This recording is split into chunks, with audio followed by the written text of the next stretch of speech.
하나님은 당신을 사랑하십니다. 네, 할렐루야. 오늘은 우리 예수 그리스도께서 사망 권세 깨뜨리시고 무덤을 박차고 부활하신 부활주일입니다. 이 부활의 은총이 또 이 기쁨과 소망이 여러분 모두 위에 충만하시기를 주의 이름으로 축원합니다. 오늘 많은 사람들이 한 가지로 느꼈겠지만 저도 개인적으로 이 코로나 때문에 어려움 당할 때 느낀 것이 우리가 예배당에 나가서 마음껏 찬송하고 또 큰 소리로 기도하고 정성껏 예배 드리는 이 예배가 얼마나 소중했었던가를 다시 한번 깨달았습니다. 그동안 그래도 우리나라는 생각보다 코로나가 속히 잡힌 것 같습니다. 어제는 여러분들도 알다시피 서울은 4명밖에 안 걸렸다고 그러죠. 그리고 절반이 외국에서 온 우리 교민들이 그리고 우리나라 자체는 많이 이제 정리되어 간 것 같습니다. 세계가 좀 부러워한 정도로 잘 잡혀간 것 같습니다. 그동안 우리 방역 당국인이 또 구급 대원인이 질병본부니 지휘본부니 이런 데서 수고한 공무원들이니 모든 사람들께 정말 우리가 감사를 드리고 코로나 때문에 아파하는 많은 분들께 다시 한번 우리가 위로를 드려야 될 것 같습니다. 저는 오늘 이 부활주일에 부활신앙으로 서로 위로하자, 부활신앙으로 서로 위로하자 이런 제목으로 말씀을 드리려고 합니다. 먼저 우리가 알아야 할 것은 예수님이 부활하셨습니다. 부활은 기독교의 핵심 근본 교리 중에 하나입니다. 기독교의 생명이라고 말할 수가 있습니다.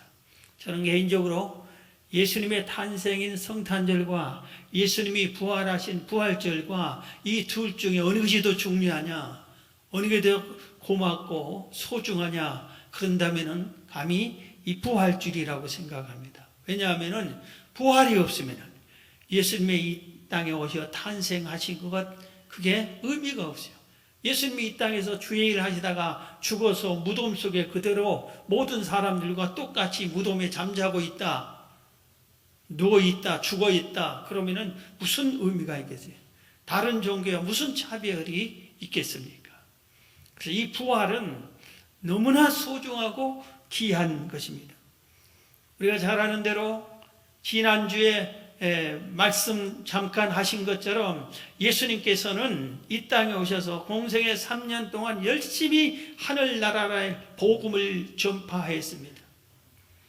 그러니까 대제사장, 장로들, 서기관들 이런 사람들이 예수님을 붙잡았어요.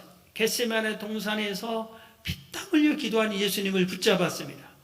그리고 고난도 없는데 그들이 재판장인 것처럼 신문을 했습니다. 그리고 나서 예수님을 빌라도 총독에게 넘겼습니다. 고소했습니다. 처형해 주십시오 하고. 빌라도가 가만히 보니까 이들이 자기들끼리 시기한 것이다. 아무리 죄를 찾아봐도 예수님에게 죄를 찾지 못했습니다. 그래서 석방시켜 주려고 하니까 온 유대인들을 동원해서 데모를 일으킵니다. 처형시켜라, 처형시켜라, 예수를 십자가에 못 박게라 이렇게 하고 난리를 쳤습니다. 그래서 이 빌라도 총독이 이거 예수님을 놔뒀다가는 이게 밀란이 일어날 것 같다. 그래서 예수님을 그럼 너희들 원하는 대로 십자가에 못 박혀 죽여라 하고 사형 언도를 내리고 말았습니다. 당시 풍습대로 사형수는 자기가 져야 할 십자가를 짊어지게 됐어요. 그래서 예수님이 그 무거운 십자가를 짊어지고 사형장인 골고다 언덕까지 올라가셨습니다.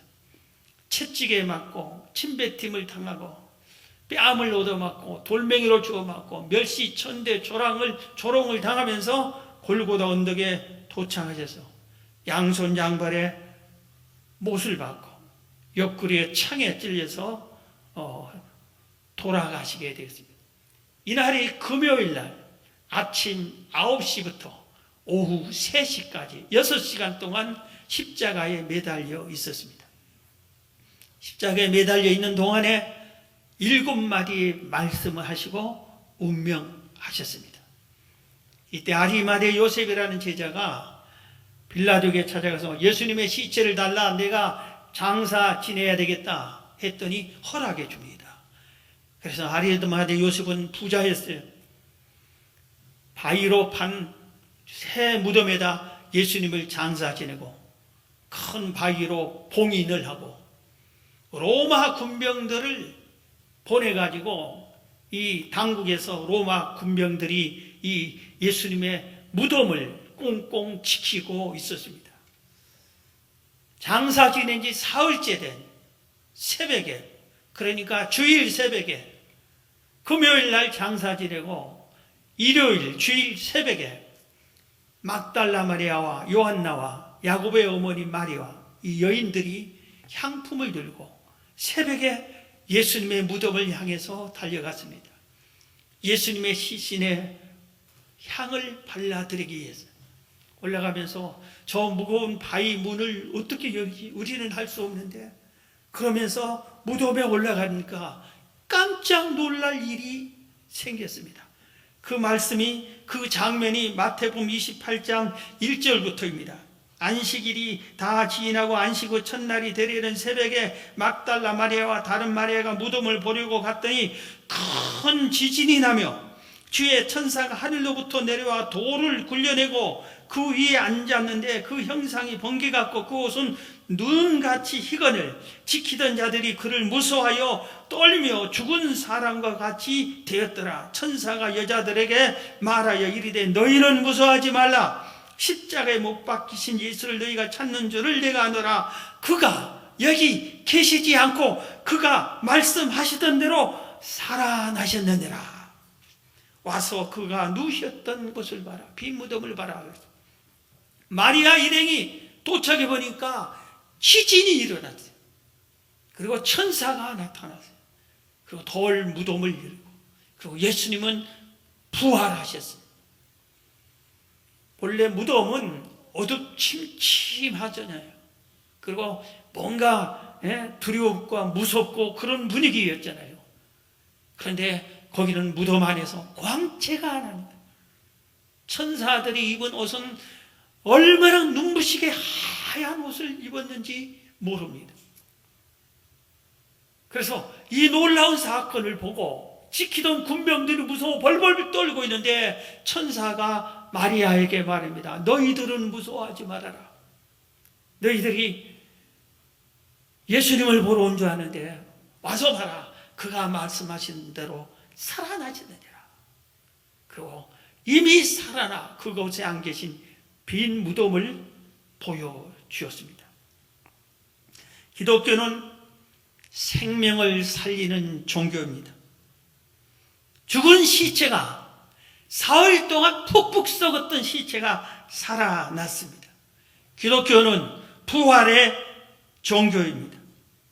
이 부활의 신앙이 여러분의 신앙이 되기를 바랍니다. 빨리 가서 제자들에게 알려라. 천사는 그렇게 말했는데 이 부활의 승리의 소식을 이 마리아는 처음 보았던 것입니다. 그런데 오늘 본문은 데살로니가 교회는 교회 안에 이 문제 가지고 슬픔과 낙심을 하고 있었습니다. 부활 문제를 가지고 데살로니가 교회 안에는 세상 사람들과 똑같이 예수 믿어봐야 소용없다. 사람이 죽으면 끝이지 무슨 부활이 있느냐. 다시 살아난다고 상식적으로 생각해봐라. 어떻게 죽은 사람이 다시 살아나느냐. 믿을 수 없다. 이런 사상이 교회 안에 있는 성도들 중에서도 일어났습니다. 그러면서 그 안에 새로 사람이 죽으니까 너무나 통곡하며 슬퍼하며 가족을 잃은 그 사람들이 슬퍼하는 모습이 세상 사람들이 슬퍼하는 모습과 똑같았습니다.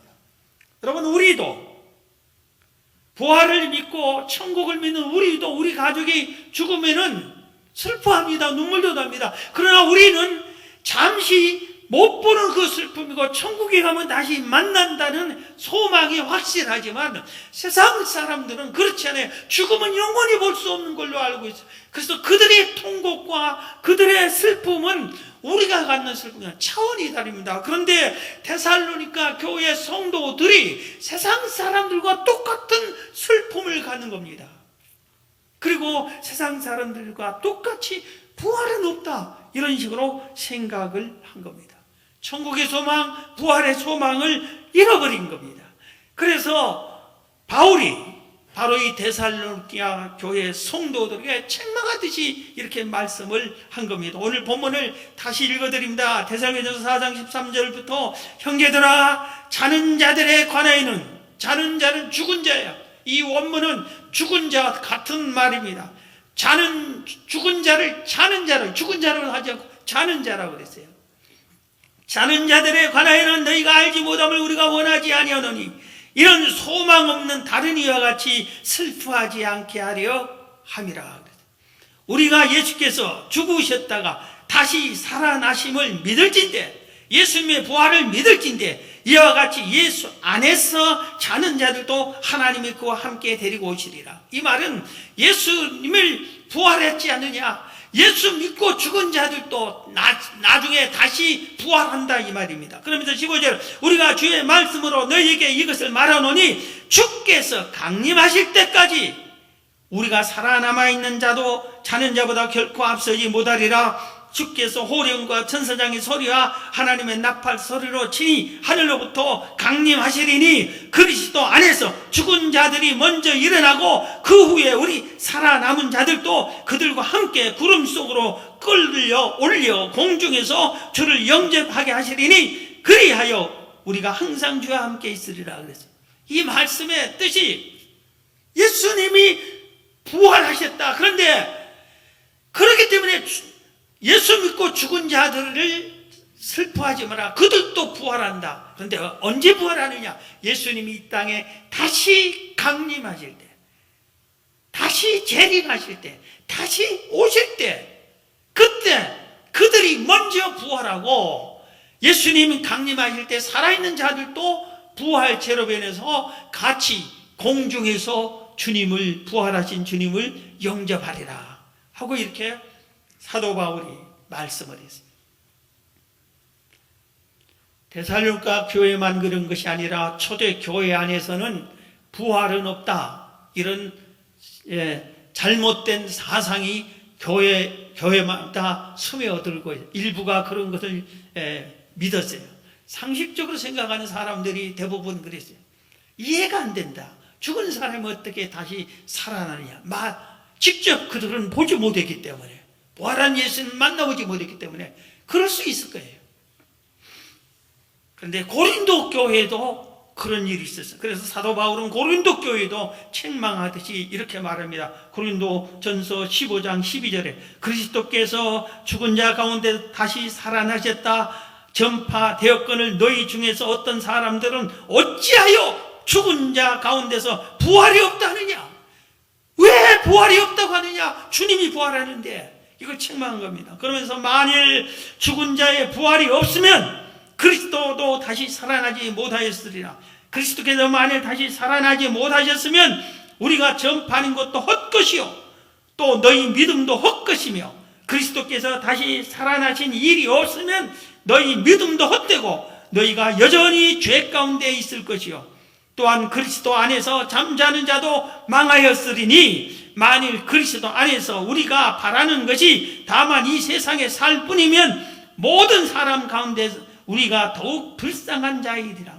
그러나 이제 그리스도께서 죽은 자 가운데서 다시 살아나사 잠자는 자들의 첫 열매가 되셨도다. 사망이 한 사람부터 말미암았으니 죽은 자의 부활도 한 사람으로 말미암는도다.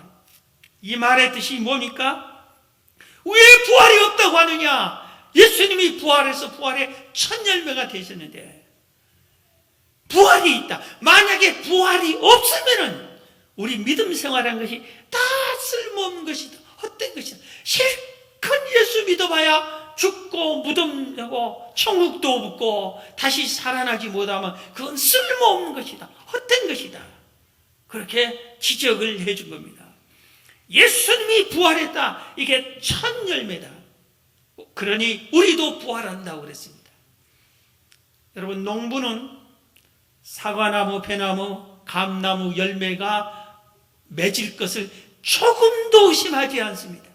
왜? 작년에 그 나무에서 열매를 땄기 때문에 올해도 또 열매 맺을 것을 근심 걱정하지 않아요. 예수님이 부활했으면은 우리도 부활한 것을 근심 걱정하지 말아야 돼. 우리가 어떻게 부활할까? 근심 걱정하지 말아야 되는 겁니다.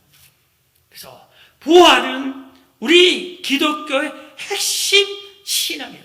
부활이 우연히 나타난 것이 아닙니다.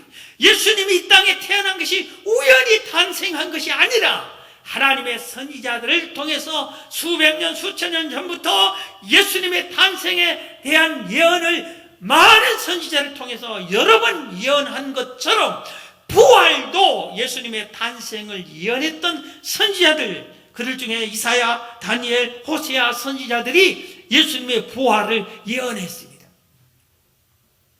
예수님도 살아생전의 제자들에게 내가 부활한다, 죽는다 나는, 그리고 사흘 후에 부활한다, 예수님이 직접 제자들에게 말씀했습니다. 마가복음 8장 31절에 인자가 많은 고난을 받고 장로들과 대제사장들과 서기관들에게 버림받아 죽임을 당하고 사흘 만에 살아나야 할 것을 비로소 그들에게 가르치시되, 예수님이 자기 자신을 가르칠 때는 인자라고 그랬어요. 인자.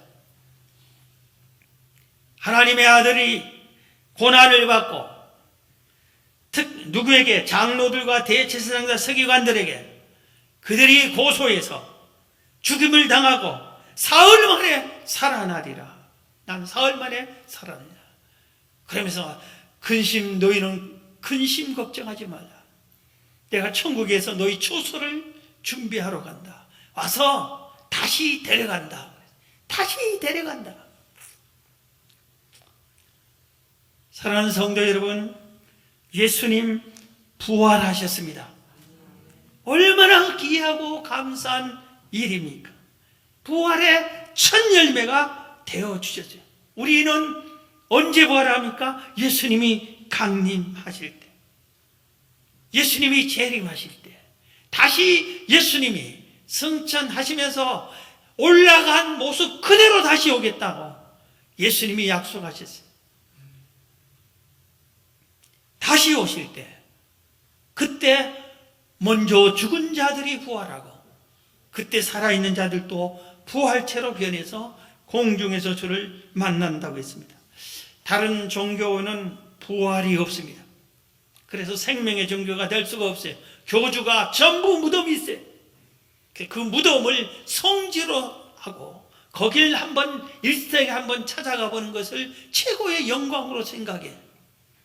사람이 죽은 것을 그걸 신으로 믿고 종교로 받아들이고 나도 저렇게 죽는다고.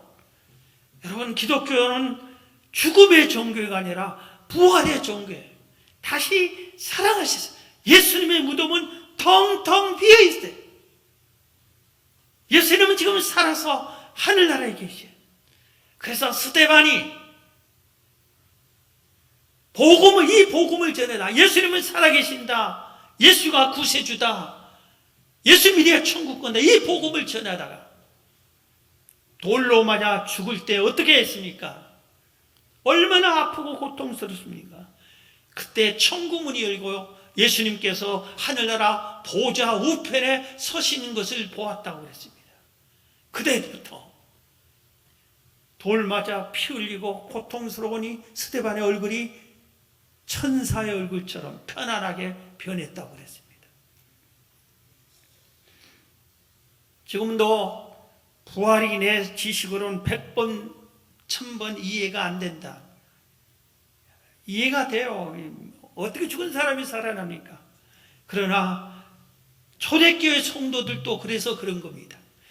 데살로니가 교회 고린도 교회 성도들 중에 일부도 안 믿은 사람들이 있어요.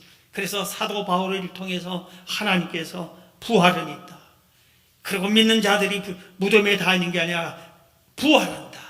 이 부활의 소망을 성경에 기록해 놓고 오늘 우리에게도 이 믿음을 전하는 겁니다.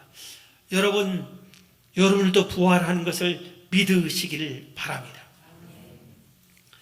오늘 본문에 그러니까 서로 이 부활 신앙을 가지고 위로하라고 성경은 말하고 있습니다. 부활이 없다고 있는 사람들이 이거 예수 믿어봐야 소용이 없구나.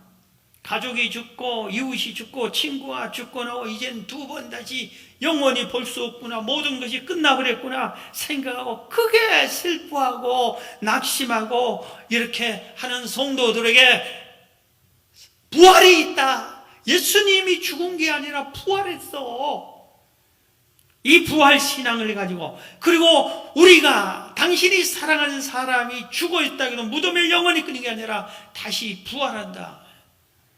그래서 우리의 사람이 죽으면은 영혼은 천국 가고 육체는 장사 지냈다가 다시 예수님이 제일하면은 우리의 육체가 부활한다. 이 부활 신앙 가지고 서로 위로해 줘라. 부활 소망을 가지고 천국의 신앙을 가지고 위로해라. 서로 위로해라. 이렇게 오늘 본문 18절에서 말씀을 하고 있습니다. 지금 우리 교회를 통하여 우리 한국 교회는 물론 우리 모든 우리나라 사람들이 에게 꼭 필요한 것이 위로가 필요한 것 같습니다. 이 코로나 때문에 예배를 못 드려요. 심령이 병든 성도들이 있고 상처를 받은 성도들이 위로가 필요하고 사업장 문을 닫은 성도도 있고 직장에서 쫓겨난 성도들도 있을 것이고 월급이 깎이고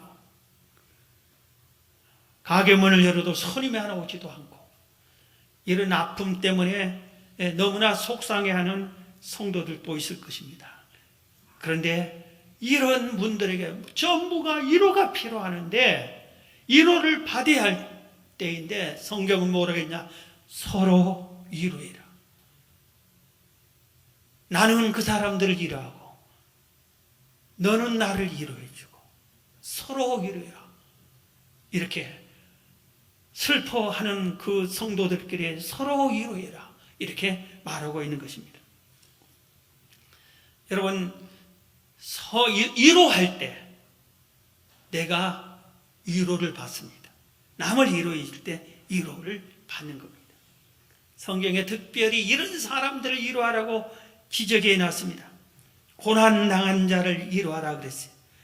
이사야 40장 1절에 너희 하나님이 이르시되 너희는 위로하라 내 백성을 위로하라 이러면서 49장 13절에 여호와께서 그의 백성을 위로하셨은즉 그의 고난당한 자를 긍휼히 여기실 것입니다. 고난당한 자를 위로해 줘라.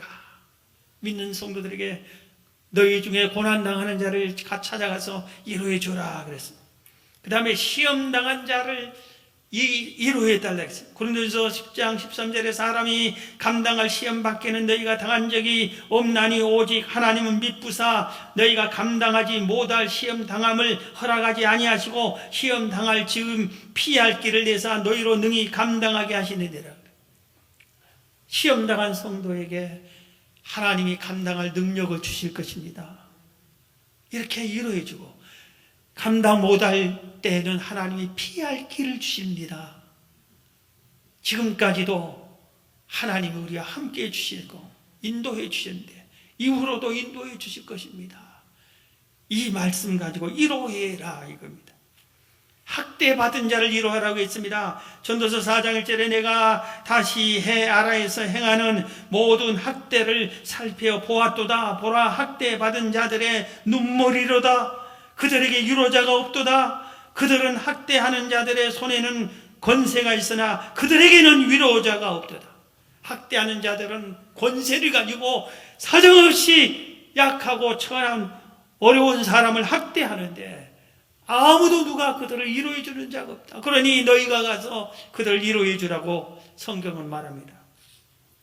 그 외에도 성경은 가난한 자, 비천한 자, 병든 자, 노쇠한 자, 근심, 걱정이 많은 자, 슬퍼하는 자, 이런 사람들을 위로해 주라고 성경은 지적하고 있습니다. 이런 사람을 위로할 때 서로 위로 주고 받을 때 힘이 되고 용기를 얻는 것이고 극복해 나갈 수 있다, 이것입니다. 사랑하는 성도 여러분, 지금 처지가 내가 지금 위로받아야 될 처지인데 누구를 위로하란 말입니까? 내 코가 석자인데 누구를 위로하는 말입니까? 그러지 말고 서로 위로하라는 이 말씀 붙잡고 나보다 더 힘들어하는 사람, 더 어려운 사람에게 우리가 위로를 해야 됩니다. 위로는 돈으로만 하는 것이 아니에요. 따뜻한 말 한마디만 해줘도 위로가 됩니다. 눈물 어린 간절한 기도 한마디 해주는 것도 위로가 됩니다. 식사 한 끼 나누고 차 한 잔 나누기만 해도 위로해 주는 겁니다. 그 사람의 어려움을 들어만 줘도 위로가 됩니다. 사랑하는 성도 여러분, 부활신앙을 믿는 여러분들이 부활신앙을 믿지 않아서 슬퍼하고 어려움 당한 많은 사람들에게 찾아가 위로하는 여러분이 되시기를 바랍니다. 참된 위로자 한 사람을 소개하려고 합니다. 이 사람을 가리켜서 연세대 교수였던 김동길 박사가 한국의 그룬트비와 같은 분이다, 이렇게 소개를 했습니다. 덴마크의 아버지라고 하는 분이 니콜라이 그룬트비라고 합니다. 어느 나라나 그 나라의 국부이나 우리나라의 아버지와 같은 분이 있잖아요. 그런데 이 덴마크에는 아버지라고 하는 국부라고 하는 사람이 그룬트비. 이분이 이준묵 목사님이에요. 이준묵 목사님. 이분은 우리나라의 땅끝 전라남도 해남에서 해남읍교회라고 하는 교회를 50년 동안 한평생 목회를 하셨어요. 그래서 이 목회만 한 게 아니라 6.25 전쟁 후에 수많은 고아들이 생겼으니까 이 고아들을 돌보는 등대 고아원이라는 고아원을 만들어서 그들을 돌보고 위로해 줬어요. 이름도 등대라고 했어요. 너희들의 세상을 비치는 빛이 되어라. 그러면서 등대 고아원을 세놓고 올 때 갈 데 없는 그들을 모아서 돌보아 줬습니다. 그는 또 과부와 장애인들을 돌보는 일을 했습니다. 소록된 나병 환자들을 모아놓고 관리하기 이전에 여기저기 나병 환자들이 있는데 모든 사람이 돌을 던질 때 목사님은 찾아가서 그들을 수년 동안 위로해주고 돌보아 주었습니다. 나중에는 해남 유치원, 공부하려고 해도 공부할 수 없는 가난한 이들을 위해서 해남 고등 공민학교를 세웠습니다. 그리고 해남 수성 경로대학을 생겨서 노인들을 돌봤습니다. 장애인 종합복지관을 세워서 돌보기도 했습니다. 한 번은 이런 일이 있었어요. 어느 날 자기 교회 성도인데 우체국장이 자기 교회 성도인데 이 우체국장이 목사님하고 편지 한 통을 들고 와서 목사님, 아무래도 이건 목사님이 받아봐야 될 것 같습니다 하고 전해줬습니다. 목사님이 편지를 받아보니까 이 편지가 하나님 전상서 써놨어요. 하나님 받아보세요 하고 주소도 없고 아무것도 없고 우표도 붙이지 않고 하나님 전상서 써놨어요. 그래서 목사님이 내가 하나님은 아니지만 주의 종이니까 이 사연을 내가 봐야 되겠다 하고 뜯어보니까 어린 소년 오영석이라는 소년이 너무 가난한 이 소년이 하나님 나는 너무 가난해서 공부를 못합니다. 공부할 수 있게 해주세요. 공부할 수 있게 해주세요. 하나님 나 공부할 수 있게 해주세요. 그리고 이 편지에다 간절하게 하나님께 공부할 수 있는 길을 열어달라고 편지를 써서 하나님께 보내야 되는데 알 길이 있어야지. 할 방법이 있어야 돼. 그래서 하나님 전상사 우체통에 넣은 겁니다. 이 소녀는 공부를 나름 잘했는데 너무 가난해서 중학교를 갈 수 없어요. 친구들이 다 중학교 가는데 자기는 중학교를 못 갔어요. 해남읍에서 아주 깊이 떨어진 산골의 어느 시골의 소년이지. 근데 그 산골 마을에 교회가 있는데 이 교회에 종을 쳐 새벽마다 예배 시간마다 종치는 일을 봉사를 했어요. 그러면서 하나님께 공부할 수 있게 해달라고 편지를 써서 우체통에 넣는데 이게 목사님께 전달이 된 겁니다. 목사님이 수소문해서 이 소년을 찾아왔습니다. 형편을 듣고 데리고 와서 중학교를 보내고 고등학교를 공부할 수 있게 해줬더니 공부를 열심히 했습니다. 전라남도에서 제일 좋은 대학이 국립전남대학교. 그 전남대학교 중에서 제일 좋은 과 의과대학이에요. 전남대 의과대학에 합격을 했는데 그 학교를 가려고 하는데 선배가 이런 말을 했어요. 영석아, 너는 슈바이처 박사처럼 목사가 되어라. 그래서 불쌍한 사람 돌보는 신학자가 되어라. 슈바이처 박사는 의사만 된 게 아니라 신학자였단다. 그래서 내가 신학을 해야 되겠구나 하고 그 학교를 두고 신학교인 한신대학교, 수율에 있는 한신대학교를 시험을 봤습니다. 합격을 했습니다. 이준목 목사님이 등록금을 가지고 학교를 찾아갔습니다. 등록을 하려니까 아닙니다.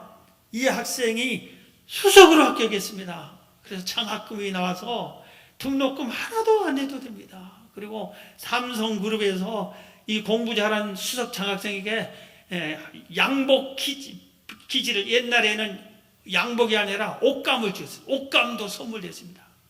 그래서 이 오영석 학생이 새 양복을 입고 한신대학교를 장학생으로 공부를 마치고 내가 공부를 더 해야 되겠다고 스위스 바젤 대학교에 가서 박사가 되어서 돌아왔습니다. 그리고 바로 자기 아버지와 같은 이중분 목사님이 했던 그 해남읍 교회 목회도 하고 나중에는 모교인 한신대학 교수를 하다가 한신대학교 총장이 됐어요. 이준목 목사님이 위로해 준 사람 중에 이런 사람, 비슷한 사람들이, 훌륭하게 된 사람들이 많이 나타났다 이겁니다. 사랑하는 성도 여러분, 세상이 너무 삭막해요. 이번 코로나 때문에 더 그래요. 지하철을 타버리니까 사람들이 눈치를 보면서 눈치를 줘요. 가까이 앉으면 가까이 서로 또 어디를 가나 정말 삭막한 시대, 위로가 필요한 때, 그리고 거칠고 그냥 폭력을 난무하기도 하고 이럴 때 위로가 필요할 때 여러분들이 오늘 말씀 듣고 부활신앙을 가지고 서로 위로해라. 오늘 보면은 사람이 죽었다고 죽은 거 너무 슬퍼하지 말라. 부활이 있다. 그 죽은 그 가족들에게 서로 위로해라 했는데 사람이 가족이 안 죽었어도 위로를 받아야만 할 사람들이 너무나 우리 모두가 다 위로를 받아야 할 사람. 목사인 나도 위로가 필요하더라고요. 한 2달 동안 예배를 이런 식으로 하다 보니까 너무 마음이 아프고 여러분 위로자가 되시기를 바랍니다. 마지막으로 한 가지 오늘 본문 데살로니가 교회 마지막 장 마지막 절에 바울은 이렇게 말합니다. 내가 주를 힘입어 너희를 명하노니 모든 형제에게 이 편지를 읽어줘라. 이것은 이 부활 소식을 전해줘라. 그리고 서로 위로하면서 살라. 이것을 전해줘라. 우리 주 예수 그리스도의 은혜가 너희에게 있을지어다 했어요. 부활 무덤을 찾아온 마리아에게 천사가 뭐라 했어요? 예수님 부활했다. 그가 말씀하신 대로 다시 살아났다. 여기 안 계신다. 그러니 이 부활 소식을 빨리 가서 제자들에게 전해라. 천사도 부활 소식을 빨리 모르는 자들에게 전하라고 했습니다. 예수님이 부활하고 40일 동안 이 땅에 계시다가 승천하시면서 하신 말씀이 너희들이 온 세상을 찾아다니면서 내 증인이 되라. 이건 부활 소식을 전하라 이겁니다. 예수님이 구세주입니다. 하나님이 살아계십니다. 사람의 죽음은 끝이 아니라 천국과 지옥이 있습니다. 예수 믿어야 천국 갑니다. 그리고 우리가 죽으면 무덤에서 끝나는 것이 아니라 예수님 다시 오면은 우리 부활합니다. 이 소식을, 이 소망의 소식을 전하라고 지금 성경은 명령하고 있습니다. 오늘날 전도했다가는 돌 맞기 쉬운 때예요. 얼마 전에 지난주에 우리 교회에서 아파트 전도지 뿌렸다가 파출소에서 난리가 나서 5만 원 물어댔어요. 전도하면 이런 때입니다. 성경 그래도 핍박이 와도 스데반은 돌 맞아 죽으면서도 전도했잖아요. 땅끝까지 복음을 전해요. 선교사님들이 왜 밖에까지 갔습니까? 다른 나라에까지. 이 복음을 전하러 간 겁니다. 오늘 말씀을 마치겠습니다. 우리 예수님 부활해 주신 게 너무너무 고맙고 감사하고 우리에게 희망을 준 것입니다. 이 부활신앙 가지고 서로 위로하시고 이 부활의 기쁜 소식을 전하는 여러분들이 다 되시기를 주의 이름으로 축원합니다. 하나님 아버지 감사합니다. 오늘 이 말씀 듣는 사랑하는 모든 성도들이 부활 신앙을 갖게 하시고 부활 소망으로 서로 위로하고 위로받게 하시고 아버지 하나님 이 부활의 기쁜 소식을 만천에 전하는 부활의 증인자들이 다 되게 능력을 더하여 주옵소서. 예수님의 이름으로 기도하옵나이다. 아멘.